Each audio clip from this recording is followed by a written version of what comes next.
Welcome to everyone here in Haldeman and also online. We have a very fulsome online community this evening. I'm Dawn Carey, and I serve as Senior Associate Director here at the Dickey Center for International Understanding for Global Health and Development. I'm honored to kick off this evening's events by introducing our two conversants for the next hour or so. A couple of notes on process before I get going.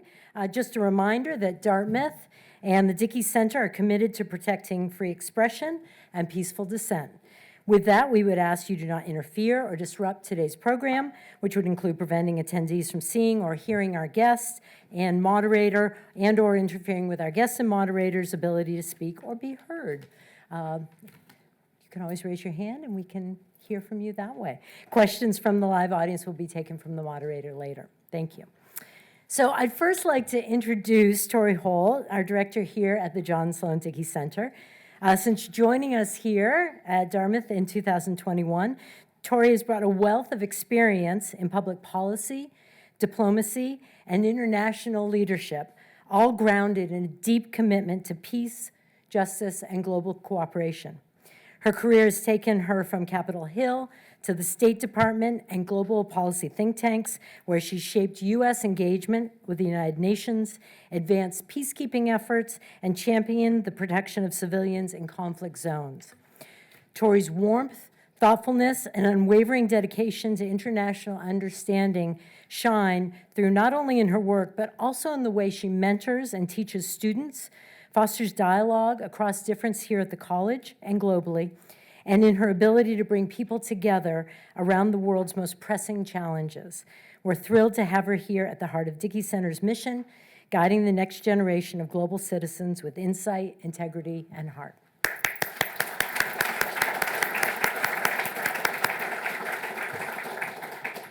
It is also my great honor to welcome back to Dartmouth one of our most accomplished alumni, Geeta Anand, class of 1989, and editor-in-chief of VTDigger, an independent nonprofit digital news organization, now the largest news agency in Vermont.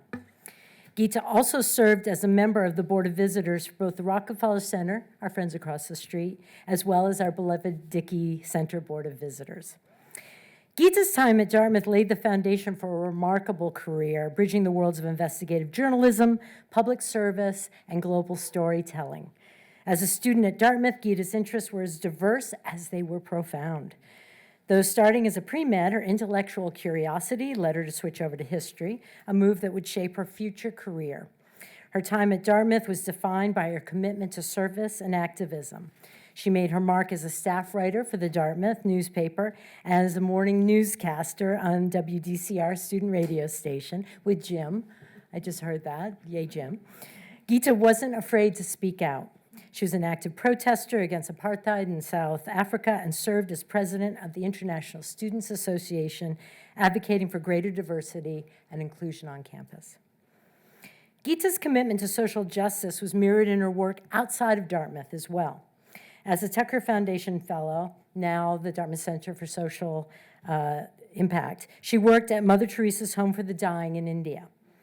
She also interned as a tutor for prisoners in Woodstock, both leave-term experiences showing her drive to make a tangible difference in the lives of others.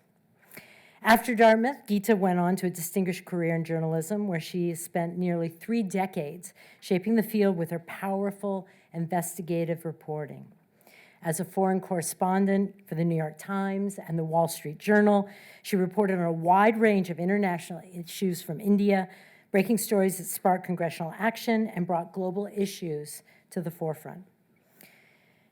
Geeta's career is a testament to the impact of journalism and storytelling. From her early days reporting for the Rutland Herald in Vermont, where her investigation into credit reporting errors led to significant legislative changes, to her leadership as dean of the UC Berkeley Graduate School of Journalism.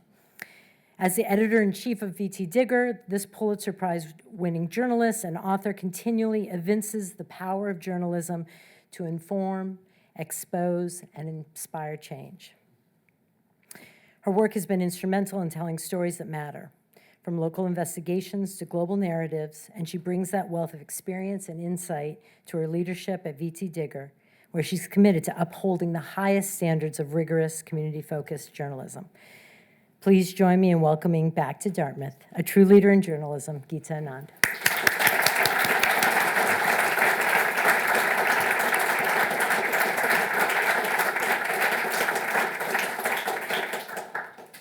Thank you very much, Dawn, and what a great community we have here tonight. As noted, I'm Tori Holt, and as your moderator, I will kick off the conversation. We'll get going for a while, and then about halfway through, I'm going to turn to all of you. So if I don't hear a question, I will call on somebody, which some students know. Okay, so Geeta, wow, what a story arc. So Dartmouth, you work locally in Vermont, and then you're off being an international reporter in your home country of India as well for many years. Then you get convinced to come back to academics and be the dean of journalism school, and now you're full circle back here in Vermont. Tell us a bit more, like, what attracted you to journalism? What's the through line on this? Help us understand, did you know that would happen, or does it only make sense looking backwards? I think journalism felt like a way of having a voice, having an impact. I wanted to be someone who had an impact. You know, and at first, medicine seemed like a very clear way to do that. You know, there's the patient, there's the doctor, I'm helping you. But then Dartmouth was really transformative. You know, as those of us who've grown up in places like India know, the arts and the social sciences are not taught, or at least in my time, were not taught in a very interesting way. It was like memorize these 20 places the king conquered that no longer exist, and that's the question and the answer. But when I came to Dartmouth and studied history, American intellectual history, Indian history even, which I just, you know, discovered actually while I was here in a deeper way, I just began to think more broadly about ways to lead an interesting life and have an impact. And I was telling students I talked to today about this, you know, this test, interestingly, is still valid and used today, but I took the Myers-Briggs test when I was graduating, and law and journalism came up as two options. And I loved writing. You know, that was something I was always good at. I had also learned growing up when I was an athlete, and I was a competitive swimmer in India, sorry to go down a rabbit hole, but I did it because I wanted to win. And I was good at it, and I won. But I found it to be so boring and so awful, and I learned very early on that, you know, as soon as I won, I retired. You know, but I learned that it's not worth it to do things you don't love doing, and that aren't. I mean, no matter what the reward. And so when I was at Dartmouth and graduating, I was thinking, what do I love to do?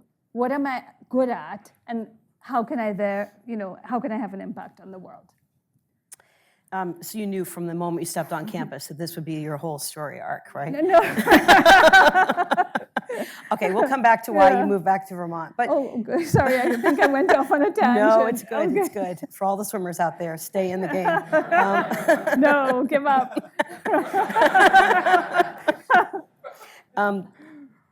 So I will come back to Vermont, but first, can we follow you overseas a bit? Sure. Tell us a bit more about international reporting, and perhaps, you know, reporting sounds very straightforward. We have a journalist here from the D. Just write down the facts and publish your article. But there are also national narratives, there are local narratives, there are people with strongly held views. I'm assuming that is part of the world you immersed yourself in. So how do you balance those, like, the narratives people want to hear about with the ones you're seeing as a reporter? And one of the things I really wanted to do as a journalist and loved doing was writing stories against the narrative. And I wanted to be working at publications that gave you the freedom to do that. And you know, all the publications that I worked at allowed you to do that, and most particularly the Wall Street Journal. I mean, even though its opinion page is what it is, its news pages really valued independent thinking. They wanted you to, you know, immerse yourself in the subject, report it out, and then come back and tell people what you found out. And if it was counterintuitive, that was great. And so I often reported against the narrative and really enjoyed doing that. You know, one of the stories I did when I was in India, a big area of focus for me was writing about drug-resistant TB. And it definitely was against the narrative that the Indian government wanted to perpetuate about itself. They wanted India to be seen as a country that was beyond all of these diseases and not to be publicized at all. And I was determined to write about the fact that TB was still a terrible disease in India. It was far from eradicated. And in fact, the efforts to cure regular TB had actually led to a worsening of drug-resistant TB. So the Indian government was furious with me. People wouldn't talk to me. I was advised to write gentler stories for a while. But when you're a journalist, you just don't do that. No one can talk you into doing that. Didn't that lead to a book that became a movie? No, but I did want to write a book. But I did want to write a book, but it was hard to find a publisher who was excited about drug-resistant TB as a book. But Sorry, I did write a book. You wrote a book called The Cure. I did, yeah. Okay. Yeah, but I can talk about that. Okay. Tell us about the book. Okay. So I was, my first beat at the Wall Street Journal was covering biotech. And I was telling this to the students today, too, that one of the great things about being a journalist, and this is going to sound terrible, but it's not, is that it's okay that you don't know anything about the topic you're covering. And so I was trying to persuade the health editor to hire me to cover biotech. And he said, "What is your science writing experience?" And I said, "I was briefly pre-med." And he was like, "Oh, well, I've been told to hire you." So but while I was on this beat, one of the first stories I did my first year was about a dad who had started a biotech company to develop a drug to save his kids who were dying of a rare genetic disease called Pompe disease. So I did a story about how he had set up this company. And this is why I think editing is so important, and great editors are invaluable. But my editor said, "Why don't you keep following him and the family to see if he really does get this drug to his kids?" So I continued to follow them for the next couple of years. And there's such value in building relationships like that. I mean, it's been 20 years, and I'm still friends with the family today. But because I was following them over a long period of time, he told me when he tried to get his kids in the first clinical trial, and when the company he worked for forced him out because he had violated their rules, again, their conflict of interest rules. And how he eventually did get his kids into a trial, but it had to be set up at a different hospital. And the whole tale of someone who moved heaven and earth to save their kids, but in the end almost wasn't able to get the drug to his kids. But that's my long-winded tale about how I was so inspired by them. And I also thought I could write a true story. I could write a story that showed him with all of his challenges and the times where he lied to try get the drug to his kids, and then raise the question of who wouldn't. What would you do to save your kids? So I wrote after I did that, a couple stories about him, I took some time off from the Wall Street Journal and wrote a book about it. Excellent. Wow. So sometimes the story is about both the good and the bad, and the complexity of that, it seems. So you've described Wall Street Journal and some of your other news sources as supporting your going against the narrative. But we perhaps have seen it feels like we've seen a closing of the space for press freedom. And I'm kind of curious if you've experienced any of that. Famously, if you look up numbers, journalists are murdered, they're detained, they're injured, they're tackled. There are places where it's very hard for them to operate without threats to their own freedom. Is that something that you've either been aware of, experienced, or do you feel like we're looking at stories and that the bigger picture is that the freedom of the press still is pretty strong and sturdy? I mean, we still, compared to other countries, still have a pretty robust freedom of the press here. When we complain, and justifiably complain, people who are experiencing real crackdowns and are thrown in prison and killed, just remind us constantly that we're still in pretty good shape. That said, I think you're totally right that globally there's been a lot of pressure on the press. There was pressure on the press when I was in India, and I was in India from 2008 to 2017. Reporters for local papers were killed when they were doing stories about corruption. I did some of those same stories, but I had the special protection of being a foreign correspondent working for a powerful news organization. But 10 years later, it's much harder to do those same stories. And if someone tried to do those same stories, in my opinion, for the same publications, in my opinion, they would have trouble getting their visa renewed. I felt protected in some ways also because I had as someone who was born in India, I had like a special visa. I was an overseas citizen of India, so I didn't have to go for my visa to be renewed. And then here in the US, I mean, we see all the pressure on journalists in DC all the time. The complete lies told about their work, the undermining of their work, the undermining of journalism, and the undermining of truth, and the existence of facts. And it's so pervasive that, students, when I was dean of the journalism school, and we had it's a graduate program, so the students are in their 20s, but on the left and the right and in the middle, students literally don't believe that I'm generalizing, but many students don't believe that facts exist. And that is a very dangerous place to be. So as the leader of a newsroom or as the dean, what do you say to them? On one hand, you want them to understand, maybe even be empathetic at times to those they're covering, but you need them to also be independent and hopefully truth-seeking and fact-oriented. So what do you say to them? How do you balance that? Or maybe that's not what you were balancing. Maybe there's a third question about mis and disinformation. Well, can you tell me again what your I'm question asking, is? how do you talk to young people, whether as in a newsroom today at VTDigger or not even young, just anybody you're working with, or as a dean of journalism, how to balance these different factors that go into being an accurate journalist?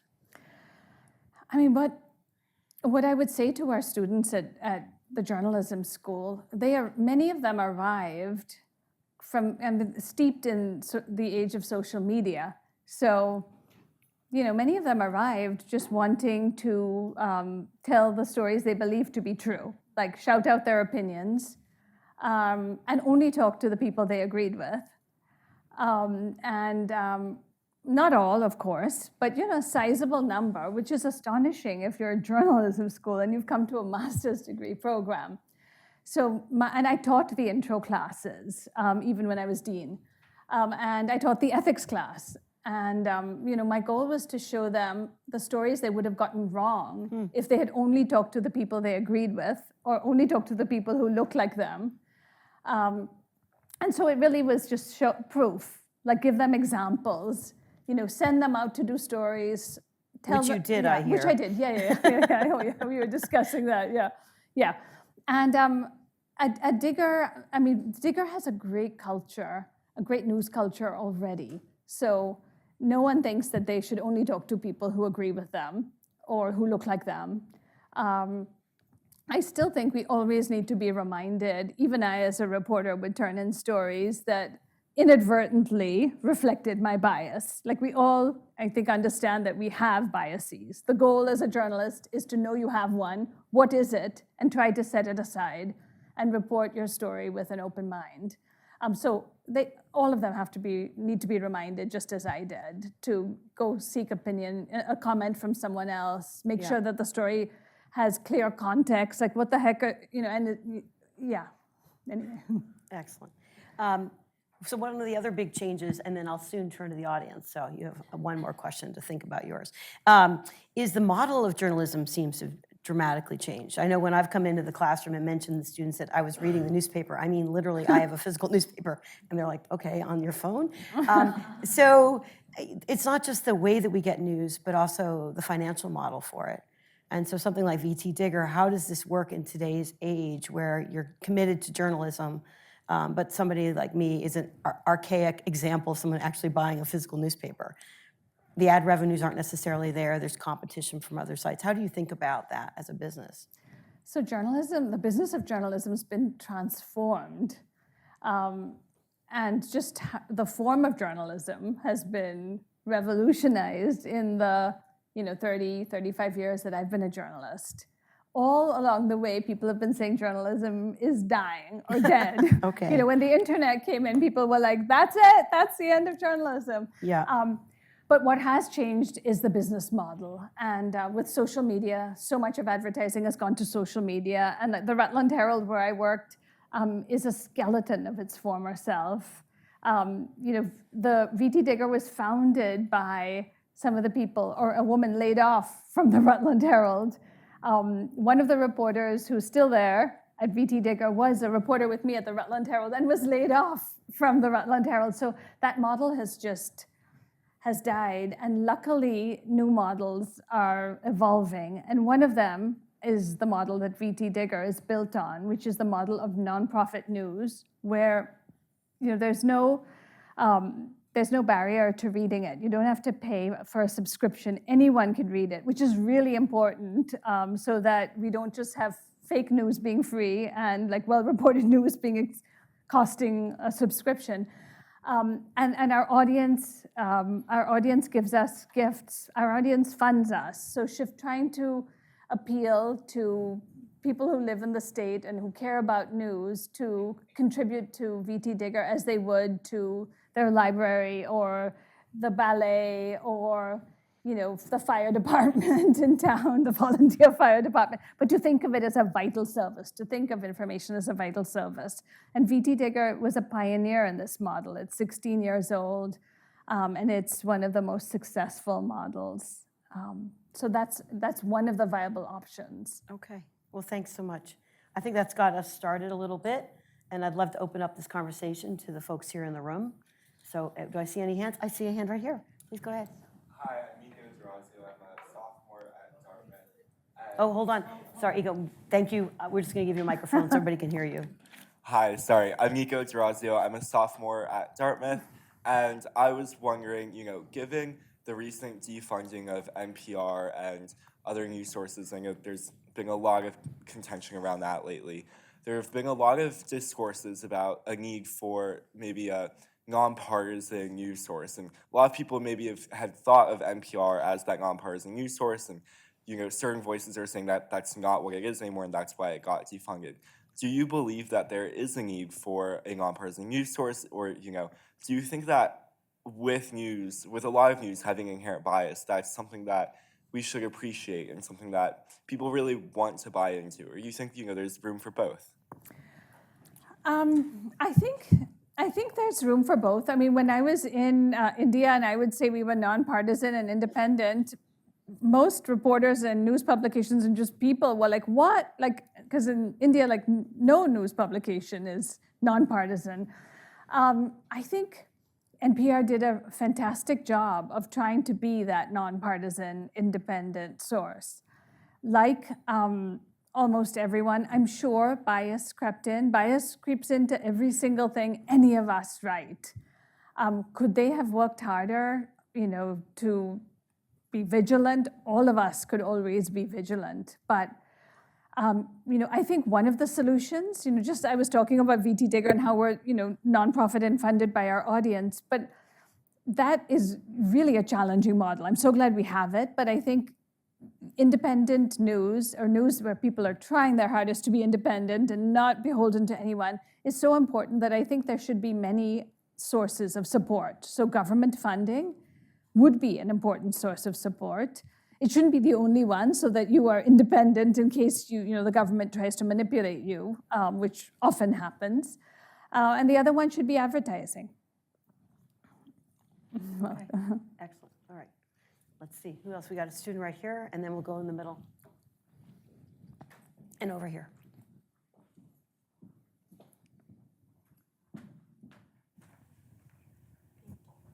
Hi there, thank you so much for your time. My name is Sophia, I'm a sophomore. And I'm wondering, with the rise of, you mentioned social media in these shorter form news, and a lot of it's becoming sensationalized, how do you compete with these like emotional, short, gripping stories and reporting facts and reporting sort of drier, important information? So how do you package that? Very, very good question. So first, let me say that one of the things that VTDigger is gifted with is an audience that is really interested in stories that are sometimes dry, like long policy stories, two of our audience stays on our stories for an average of like 3 to 3.5 minutes, way more than the national average, which, if I'm remembering right, is something like a minute.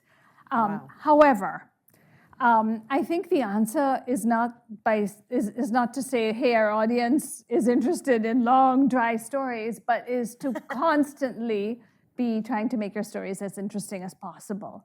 And learning from actually those social media stories that are clickbait stories, like making them strong visually, having great audio, having a great narrative, making them really short sometimes, so they should be as long as they need to be and no longer, and really embracing technology. So doing them in the most interesting form, especially to try and broaden our audience and any audience to include younger people who are so visual and so used to vertical video and TikToks. Excellent, thank you. I think I lost track of hands. I saw the young woman up here. Oh, I saw some more hands. We had the gentleman here. There's someone up in the back too. Okay.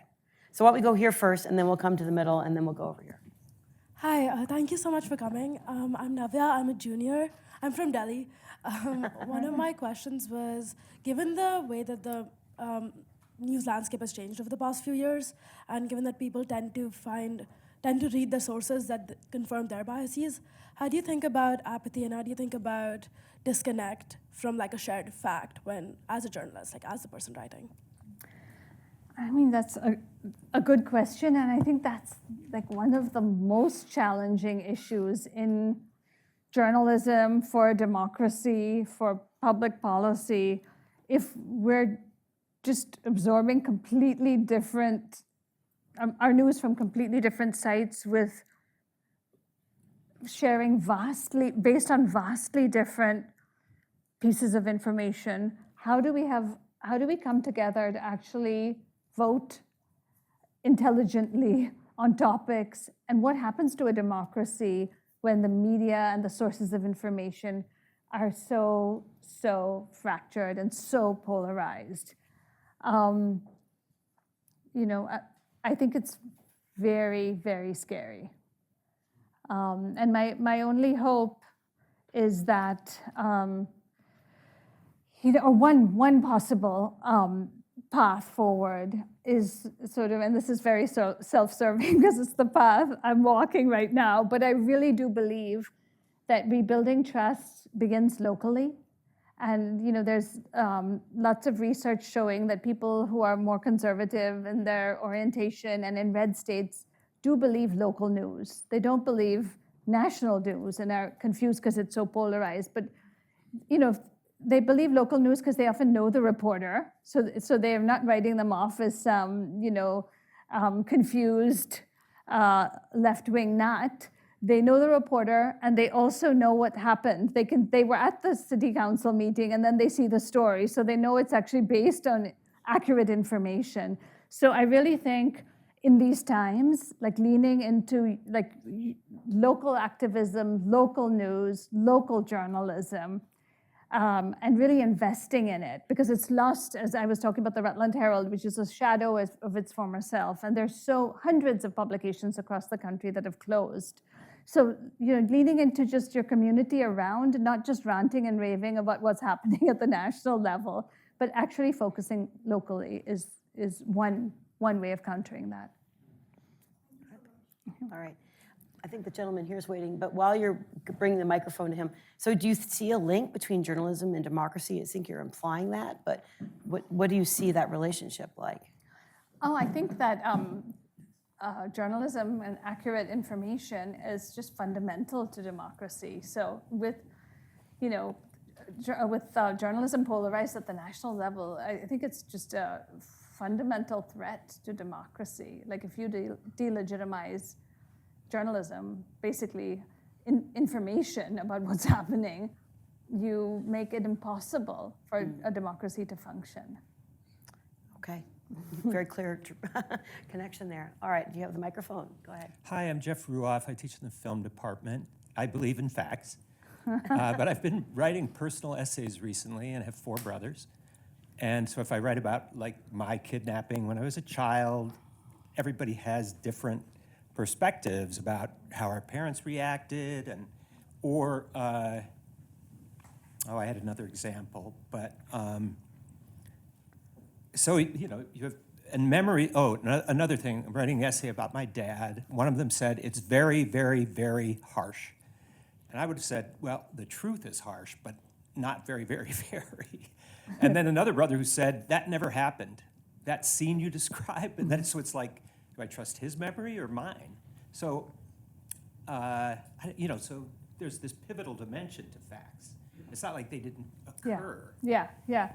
No, I agree with you that there's, I mean, people have different perspectives on what happened.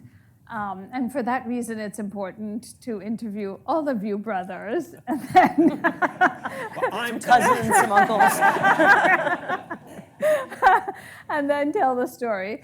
But you know, there would be like just I'm just oversimplifying it, but your house would be, you know, a certain number of square feet, and that's a fact. And there would have been a certain number of people who lived in the town, or a certain number of people who were in the crowd when your dad maybe addressed an audience, and he thought it was a vast crowd, and maybe it was a small crowd. So That's anyway, happened, yes. so I mean, there are facts, but I think what journalism that's trying to get it right and trying to be fair does is trying to make sure to interview all of you, and then have paragraphs in the story that people have different recollections, and so you would absorb the complexity and reflect the complexity of it in a story. So you could mention the diversity of opinions rather than Yeah. rolling them up. Yeah. Yeah. I think that's really important. Is making most stories have a lot of gray. It's unclear exactly what happened. That's a shame, the stories Not just have gray. quoting the favorite brother, you know. No. Okay, we've got a student. We have some folks back here. Hi, Geeta. Thank you so much. I was born in Bangalore myself, so thank you for continuing to be an inspirational source of integrity and compassion, and also courage in these very challenging times. So we saw 6 days ago that dozens of journalists demonstrated solidarity and turned in their Pentagon access badges in response to restrictions imposed by the current administration on freedom of reporting. So how do we as a collective community support journalists in making these incredibly hard choices where essentially they have to choose between their integrity or being limited on truth of reporting? And then how do they find ways to report on what's happening when they don't actually have access to conversations? And then we also don't know the quality or the truth of the information that is coming out of those spaces. Thank you for such good questions. As a 20-year-old here at Dartmouth, I would have said, definitely walk out, because this is outrageous. And I would have spoken similarly about covering a country, like write the story and it's fine if you get tossed out of the country. And as an older person, I think you try to balance just what you were talking about, like it's outrageous and you have to have your, stand up for things with, like it's really important that you're in the room. It's important that you're in the country to be covering what's happening. And so I think you really have to balance those challenges and figure out what makes sense for you or your news organization, given who your audience is. Like, okay, if you leave, who else will be there to tell the story? And maybe there's plenty of other people and maybe there's not. But those journalists should be supported. So, I think, reaching out to them, like I'm sure their names and email addresses are available, maybe having protests to support them, writing letters to the editor, or being really creative and making a TikTok in support of them. Any number of ways, but really in these times, journalists need your support. Well, thank you. I saw another hand up here. Hi, I'm Nancy Sorrell. I'm a former reporter, editor, science writer. And the question I have is, I'd like your opinion on the new media outlets on Substack, such as the Miceless Brothers, Midas Touch. There are a lot of journalists who used to be with the bigger newspapers, and they're going on Substack and beginning to do their own reporting. Thank you for that question. I don't know that particular group on Substack, but I think people are doing some great journalism and out on Substack and other channels, and it's just a really wonderful way for journalists to retain their independence, build an audience, and be able to tell the stories they think need to be told. So I think that's one of the great benefits of technology and the internet and the evolution of places like Substack. Can I just press you on that, though? So what's the difference if I go on Substack?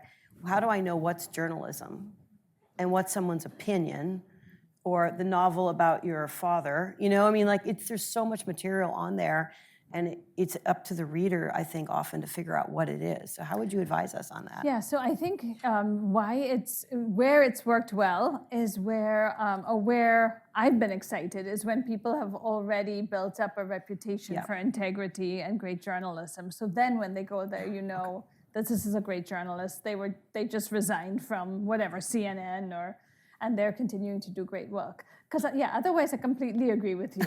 How would you know? And there are these people on TikTok just ripping off all the great reporting done by other places and doing their own little story. And it sounds great and it's fun to listen to, but, you know, they haven't actually done any of the reporting themselves, haven't talked to one single person. All right. So you agree it's complex and confusing. Okay. Yeah. It's complex and confusing for sure. Not to put words in your mouth. Okay. Yeah. I think there was a gentleman up here had a hand, and then we'll go up here and then back here. Geeta, what advice would you give for someone starting out now in journalism and the path they should take? You started locally and then went national, but you said local papers don't really exist. So what's a young journalist to do? Good question, James Bandler, who worked with me at the Rutland Herald. And then went on to work with me at the Boston Globe and the Wall Street Journal, too. So, you know, I'm just giving warning to two reporters from VTDigger who are here, I'm gonna ask them to stand up and help answer this question, but I'll begin for them. I do think it's similar to when I was a reporter, when I was graduating in 1989, when people were like, journalism's dying, you know, the internet. There are much fewer local news publications, but there are local news publications like VTDigger. So Ethan, who's here, Ethan Weinstein, is a Dartmouth graduate. He did an internship at VTDigger when he was at Dartmouth. And then when he graduated, or soon after, he joined us as a reporter and is one of our best reporters covering the State House and covering the prison system. And Olivia Geiger is here, who was also an intern when she was in college. She came back. We hired her back just a few months ago, and she covers healthcare and is like every day writing stories about just the huge challenge healthcare in Vermont is facing, the soaring increase in the price of insurance. So, Ethan first, do you have any advice for journalists starting out, just in a couple of sentences, and then Olivia, what would you say? Well, on the theme of local... Could you stand up so people can see you? You're not standing. I mean, but they can see me. You know, obviously there's not a lot of jobs in the industry, and that's one of the challenges, but I think the local jobs do exist. I started working at the weekly paper in Killington, the Mountain Times. That's a job that is perpetually open for someone who wants to take it, and there may be a reason why it's open, but if you do your time there and you figure out if this is what you like to do, then you can go on to work at a place like VTDigger or the Rutland Herald, and there's a way to grow if you start small, I think. Olivia? Well, I echo your emphasis on local as something that, as an area where there's a lot of need. Something that I've been reflecting on a lot is sort of I think the best thing is to just like write for whoever will let you, even if it's not really profitable or like you're not making a lot of money. I think I was like, I'm just gonna write like for my college paper. I'm gonna write for these like freelance outlets and just pitch and get like paid like less than 25 cents a word for these stories, but just get my name out there and get these clips. And then intern wherever I'm interested and is interested in having me. I think like places like Substack, I actually think can be really promising for young reporters who have like an angle or an area of like something that they're really good at and they really want to cover. I think just writing until something clicks can be really effective. All right. Well, thank you. Thanks, Olivia. That's great. So we have internships, and I think getting an internship when you're in college, getting more than one internship at publications like VTDigger is a great way to start. Excellent. Yeah. All right, so the gentleman over here has been waiting for a little while. If we can maybe bring him a microphone. And then I think there was someone, the second from the back here. Anybody else I missed? I'm also an intern for Valley News. Okay. And right.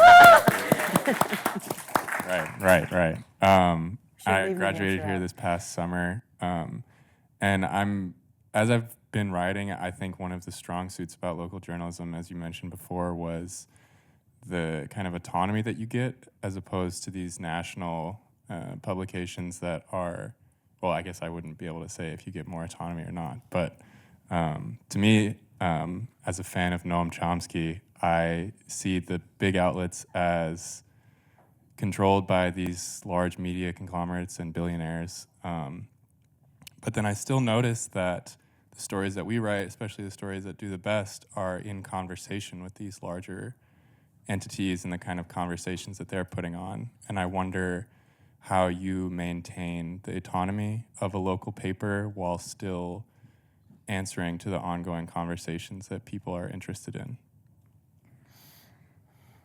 That's a good question.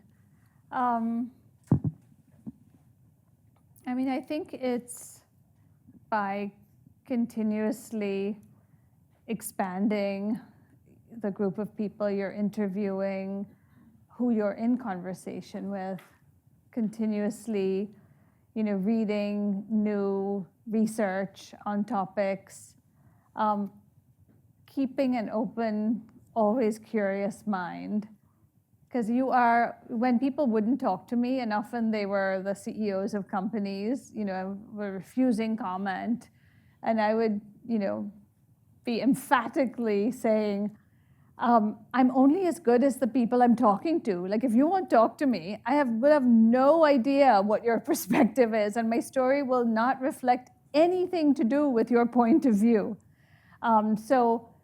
But as reporters, and you can just get very used to talking to your same 5 sources who keep calling you and take up all your time. So if you keep doing that, and usually they're the people who look like you and who you're most comfortable with. So if you keep doing that and keep talking to the same people and then you will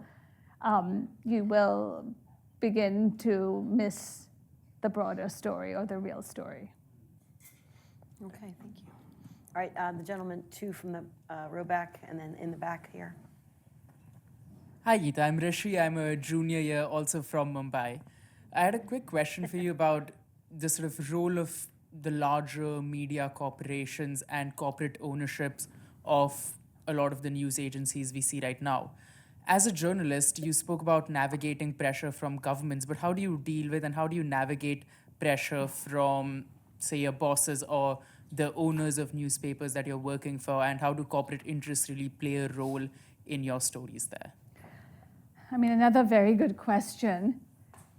I was quite lucky to work for publications that were owned by individuals or corporations that were not trying to pressure the newsroom at the time. So this included the New York Times, which has owners that value independence. The Wall Street Journal at the time was owned by a particular family, did not try to interfere in any of our stories. the Rutland Herald was owned by the Mitchell family in Rutland. So I think it's really hard if your owner is pressuring you or pressuring your editors who are pressuring you. I think then you leave. As soon as you can, you try to get out of that publication. Many people don't have that option. So it becomes really challenging, and that is very common. At VTDigger, we're a nonprofit newsroom. We don't, there's no owner pressuring people. I'm sure reporters who disagree with their editor on what's happening or a particular point of view would be frustrated at times, but everyone's actually trying to figure out what's happening. They might just have a different idea of what's happening or what the forces are that are affecting a particular issue. Okay, great. I think the gentleman in the back here, and then we have someone down here as well. Hello, Tad Montgomery. The left and the right both criticize the mainstream media for being biased. As we've heard from a couple of people, the left thinks that it's run by corporations and maybe the military-industrial complex, the pharmaceutical industry, whatever. The right says it's the liberals and maybe some vague New World Order and it's all fake news.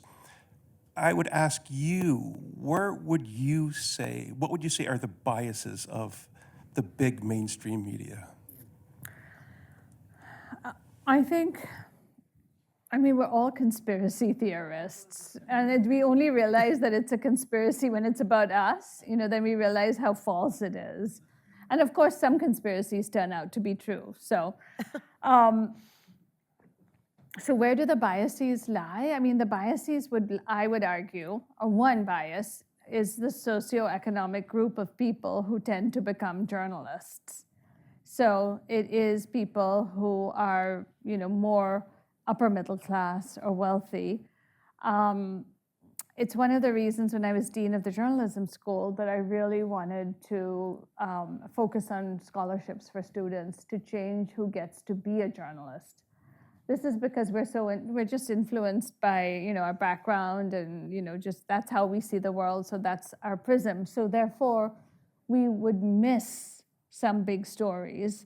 One of them that I've heard, one of the great editors, Matt Winkler, talk about. He was Bloomberg's editor for a long time, and he talked about how the Great Recession, because so many of the journalists were from wealthier backgrounds, they sort of missed just how devastating the Great Recession was for lower income people and who were homeowners with those 95% down mortgages. The mainstream media and just most media were just very slow to understand that. So yeah, I think it's just our backgrounds that lead us to be to have a particular bias. That's one reason. It would also be our race. It would also be where we've grown up. So it would be, the bias would be more urban, more East Coast. So I think that's sometimes what conservative critics of the mainstream media are seeing when they read the stories. We don't even see them. We don't even recognize them in just the words we choose, the characters we choose to include in the leads to our stories or focus on. Thank you. Good question. Right down here. Hi, I'm David Van Wee. I am an outdoor writer and environmental writer. I also teach a class in the MALS program in environmental journalism. You talked a lot about facts and reporting. One of the challenges that I've seen, especially in science writing, we saw it particularly during COVID, but we also see it in things like climate change and other very complex stories, is how reporters cover things like uncertainty or risk or statistics or things like that, where it's not really just facts, it's not really just quotes and opinions, but it's trying to get the public to understand what we know and what we don't know and what we might never know. How do you address those types of between the lines questions? Thank you. Yeah, good question too. I think you have to be really willing to just say just that in the story. Like, it's not known. There's complexity here. There's a 70% chance that this may happen. I think it's by not oversimplifying. It's by giving yourself the space to explain and to actually take the time to explain. My argument for not being a PhD in biology and covering biotech is that I would, say to these, Nobel Prize-winning scientists, like, explain this to me as if, I'm your grandma who, tell me, like, if I can't understand it, our readers can't understand it.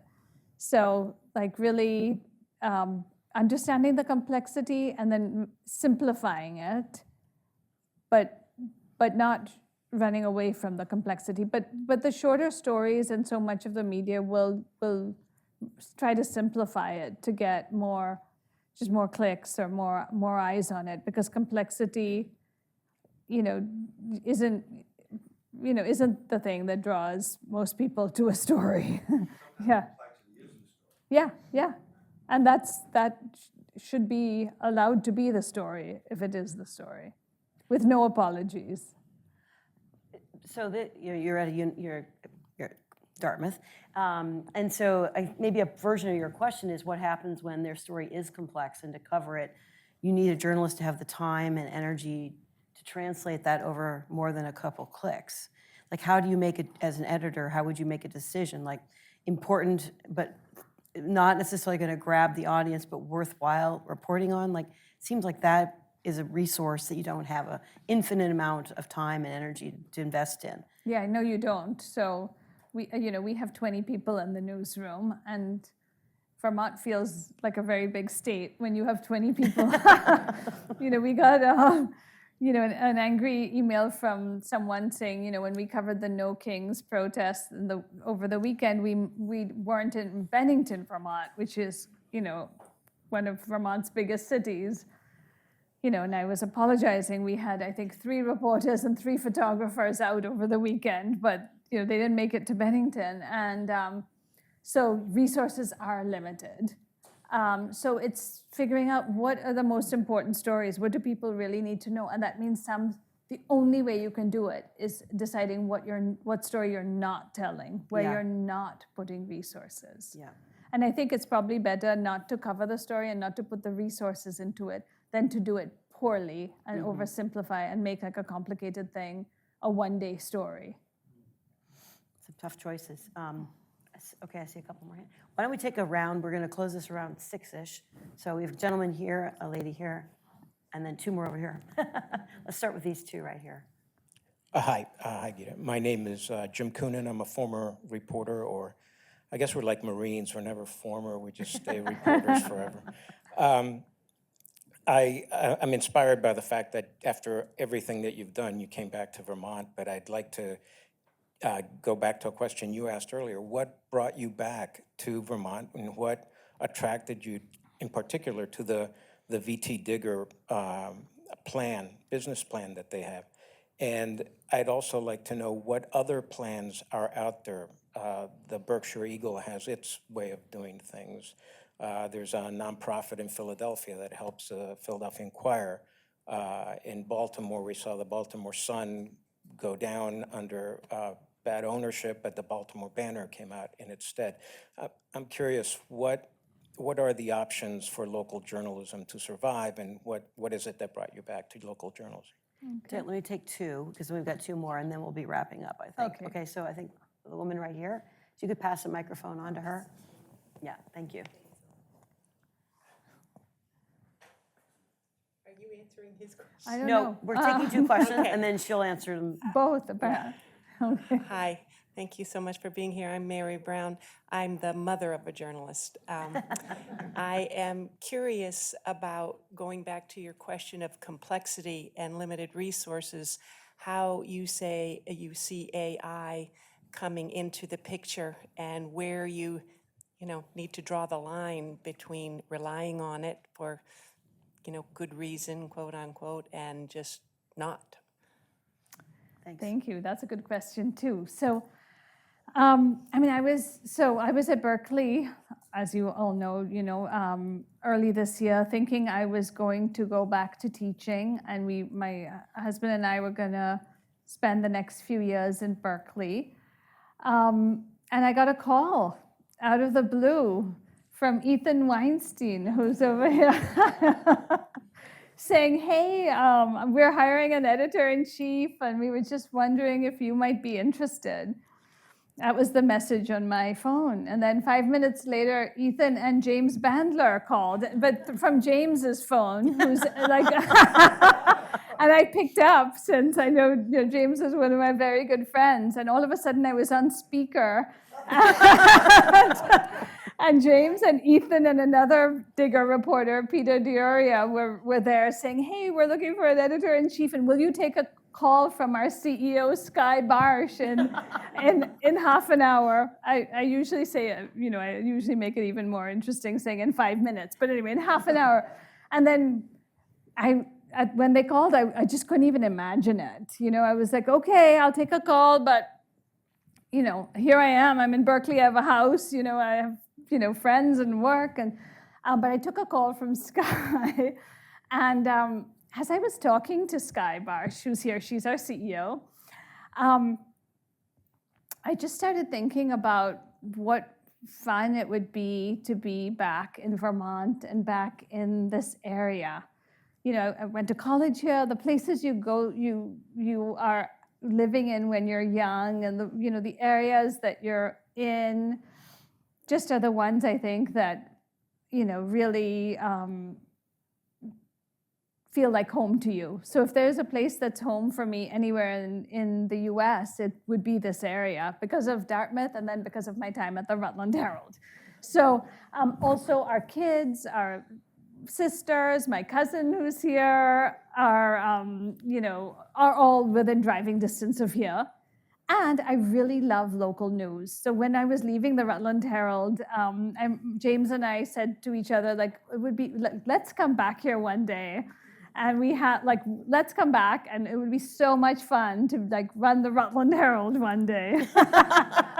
And so when James called, he was like, remember when we left? We said we would come back. And yeah, so it, I believe in local news. When I was at Berkeley, I had our students covering local news. It just felt meaningful. And VTDigger, I wouldn't come back to be editor of a publication I didn't respect. VTDigger is so legendary as a place publishing great news with a really interesting business model that has worked for it. It's a lot of work, Sky will tell you. We're funded totally by our audience and through thousands of small and big donations. So it felt, I made the decision so quickly. I got off the phone with Sky, and I said to my husband, who's from Vermont. Also, my husband is from Vermont. I met him at Dartmouth. He's from Plymouth, Vermont. And I said to him, Greg, I think we should go to Dartmouth. I think we should go to Vermont to Digger. And Greg was like, we can't do that. And I was like, oh, yes, we can. And by the end of the day, Greg was, I hadn't been offered the job, but Greg was looking at real estate in Vermont.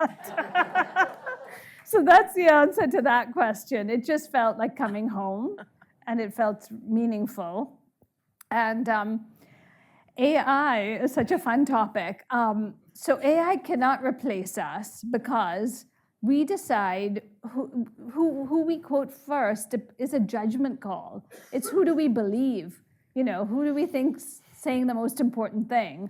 AI can't decide that, but AI can be a really important tool for us. So we can't hide under a rock and pretend it's not happening. I'm not in favor of that. I'm in favor of learning to use it as an effective tool and understanding its great limitations and its dangers, but also where it can be really helpful. Okay. I think I have time for 2 more questions. The audience will bear with us, and then we will call it a wrap. I've got, I think, Dawn and Lizzie. This has been great, first of all, I just want to say. So I'm somebody who started going to school in the 70s, and every week we would get the weekly reader. You would have as assignments cutting out newspaper articles that you would then talk about. One of my first memories is my mom sitting on the floor with the Sunday paper spread out, reading every single piece of it. There was a culture of how we absorbed journalism that was so important to me, and it's kind of how I continue to consume. I wake up and I read VTDigger, I read Daybreak. That we get this this quotidian element of it. As the readership changes in age, how do you see that shifting, and how can we use some of our schools or other institutions to almost reinforce it as a really important part of our lives? And then we'll just take two again. Okay. Hi, I'm Lizzie Shackelford. I'm with the Dickey Center. Thank you. This has been fantastic. My question touches on a theme that a couple of people have brought up about the concerns about media and news bias, but more from the perspective of, I feel like today we often see a lot of journalists and news outlets trying to bend over backwards to disprove that there is that bias, to demonstrate that they are giving you, the fair, even non-biased perspective. And sometimes it seems like that conflicts with the fact that with not all stories are there two equal correct sides. Yeah. And so I'm curious, as from a journalism perspective, how you navigate that while both being able to relay something that will meet your audiences where they are, but that will not inadvertently give credence to things that aren't true. Because if people do trust journalists and you tell them so-and-so said this and you don't caveat it, what is your role and responsibility there? And I'm just going to add, because we had an audience member who wasn't sure they'd make it and asked me to ask a question, Okay. which is along the lines of, which is very similar to this, is as a newsroom, do you worry about libel threats and defamation, which could also cost millions if that's something that hit your newsroom, and how do you deal with that? Okay, so I'm gonna see if my brain can hold all of these questions. It can, I know it can. Okay. Last round. Okay, so I'm going back from I'll start. Okay, 1 second. I'm just trying to remember your question. How do we work with schools and journalism today? The weekly reader. I'm starting with your question. Oh, sorry, me. Yeah. Oh, my question is about whether or not the cost of lawsuits, defamation, yes. is something a newsroom worries about. How do you handle that? So it's absolutely a huge concern. When especially when I was in smaller news outlets, would really struggle with it. We're really lucky that there's we're helped at VTDigger by a law firm that does pro bono work for local news outlets. It's fantastic. It's called the Cornell Clinic or something close to that, and we send them our potentially libelous stories, and they read them and help bulletproof them. Yay! Thank God. So, but it's huge. So legal work up front. Yeah, they do. Okay. Up front is the most important thing. And so on journalists bending over backwards to prove they're not biased, I'm not in favor of that at all. They're not. I don't believe there are two sides to every issue. But I believe you have to talk to everyone who are on all sides of an issue. There may not just be 2 points of view, there may be 10. But then you need to tell the story. Like, what have you concluded? And that is really important. But it should be based on, your reporting across the spectrum. And then the first question. Oh, yes.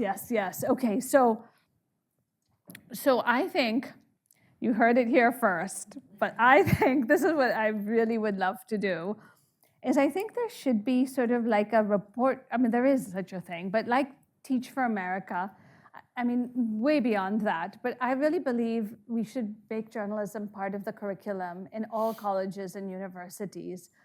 I think it would give young people hope. I have kids who are in their 20s, and they struggle with being hopeful about the future, with climate change and also with what's happening at the national level in politics. But if you go out and cover the communities where you're in school and report on those. You're doing a service because local journalism is struggling, and you would also just understand how much is happening at the local level.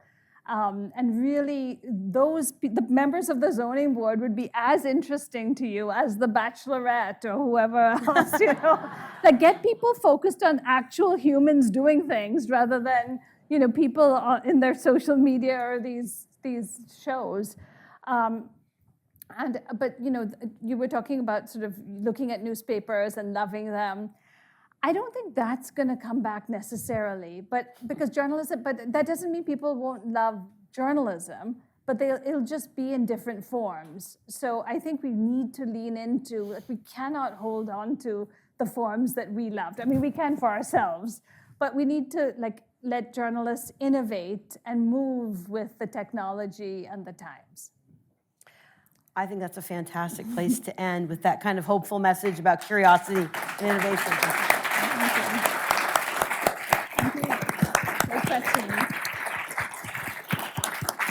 Thanks for your question. And great job. And I want to give applause to Tori, who's just a phenomenal interviewer. Yeah. Great subject.